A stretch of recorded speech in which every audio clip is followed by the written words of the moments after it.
battling climate change and running a profitable business. These are not mutually exclusive goals. The Carbon War Room is where the best business minds come together to find ways to do both. The Carbon War Room is a non-profit organization with a big mission: finding profitable ways of delivering what it calls gigaton-scale reductions in greenhouse gases.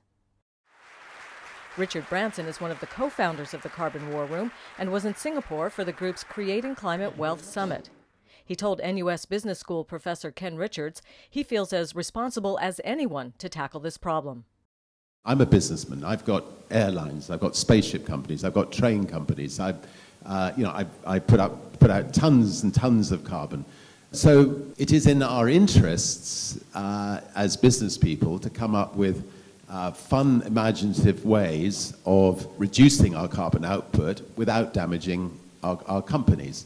And that effectively is what the Carbon War Room was set up to do. At the Creating Climate Wealth Summits, business leaders, climate experts, capital providers, and entrepreneurs are challenged to identify opportunities to develop strategies for accelerating the deployment of clean technology.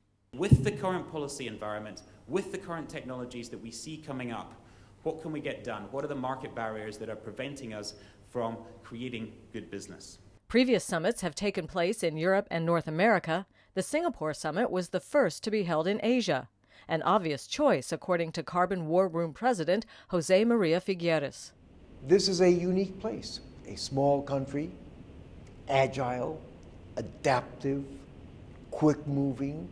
That is a tremendous transformational story for the good and for the positive. And in the Carbon War Room, we would like to be like Singapore. We are small, agile, we would like to be transformative, and we would like to be a force for good in the world. Singapore Minister Vivian Balakrishnan told the summit that being a small, barren, low-lying island, Singapore has to take a leading role in tackling climate change. Our vision is for Singapore to be a climate-resilient global city that's well-positioned for green growth. A working example, a proof of concept that there is a virtuous cycle between environmental sustainability and economic development. That is not a trade-off, but a virtuous cycle. The participants at the Singapore summit focused on 4 separate working tracks. Smart city systems using technology to optimize data analysis to save energy. Waste to energy, harnessing Singapore's most abundant resource, its people, to start the recycling process at the first mile. Energy efficiency in the built environment, taking the summit venue, the Marina Bay Sands, as a test case, and maritime shipping, facilitating wider adoption of fuel-efficient technologies. The shipping team had the most well-developed solution because it's been fine-tuned at summits in London and Berlin, using third-party financing to pay for fuel-saving technology. What we looked at was the existing model, and then is it relevant in Asia? How can we make it more relevant in Asia, Singapore and Asia?